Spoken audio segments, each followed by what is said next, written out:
మీరంతా కాలేజ్కి ఎందుకు వస్తారా? ఉద్యోగం కోసం చదువు ముఖ్యం కదా సార్. ఎవరు చెప్పారు? ఉద్యోగం కోసం ఫేర్ అండ్ లవ్లీ ముఖ్యం సార్. అడ్వర్టైజ్మెంట్స్ లో చూడలేదా?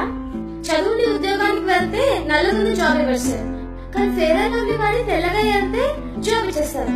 అంటే ఉద్యోగానికి చదువుతో పనిలేదనే కదా. ఫేర్ అండ్ లవ్లీ వాడితే జాబ్ వచ్చేస్తుంది. ఫేర్ అండ్ లవ్లీ వాడితే షాపానికి బిజినెస్ వస్తుంది కానీ నీకు జాబ్ రాదు. అబ్బాయి అంటే ఆదాయం ఉండాలి, అమ్మాయికి అందం ఉండాలి అనేది సొసైటీ రూల్.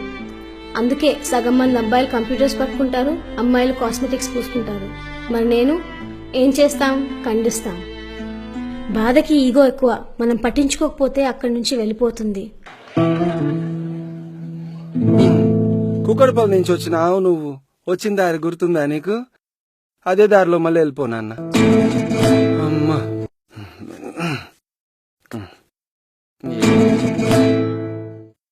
అబ్బాయిలు మనం ఇచ్చే కన్వీనియన్స్ కోసం పనిచేస్తారు. అదే అమ్మాయిలు అనుకో కమిట్మెంట్ కోసం పనిచేస్తారు. అమ్మాయిలు అమ్మితే కందిపప్పును కూడా జీడిపప్పు రేటుకి కొంటారు. మనం అమ్మే సాఫ్ట్వేర్ కదా సార్, పప్పులు కాదు కదా. క్లారిటీ కోసం. నీకు క్లారిటీ కావాలా, శాలరీ కావాలా? శాలరీ కావాలి.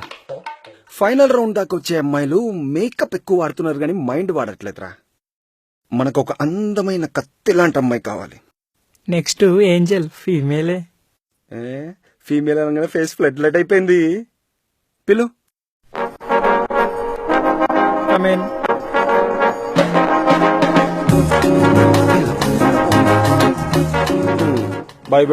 బయోడేటా ఈ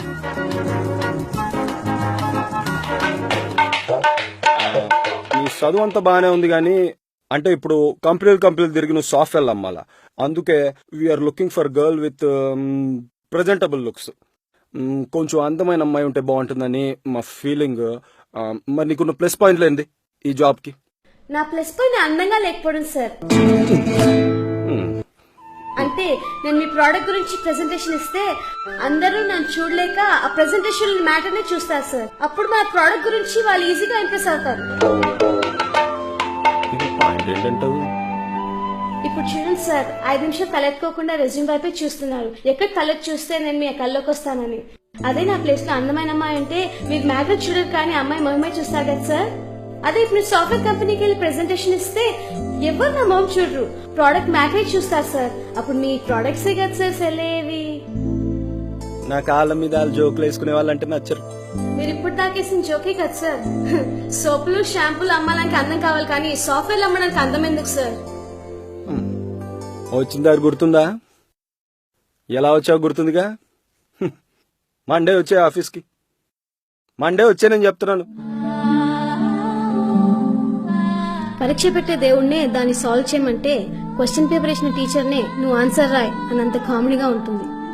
దేవుడు ఎవరికి లోపాలు ఇవ్వడు, అవన్నీ నీ బలాలు బయటికి తెచ్చే మార్గాలు. ఇది నేను చెప్పలేదు, ఒకరు చెప్పారు.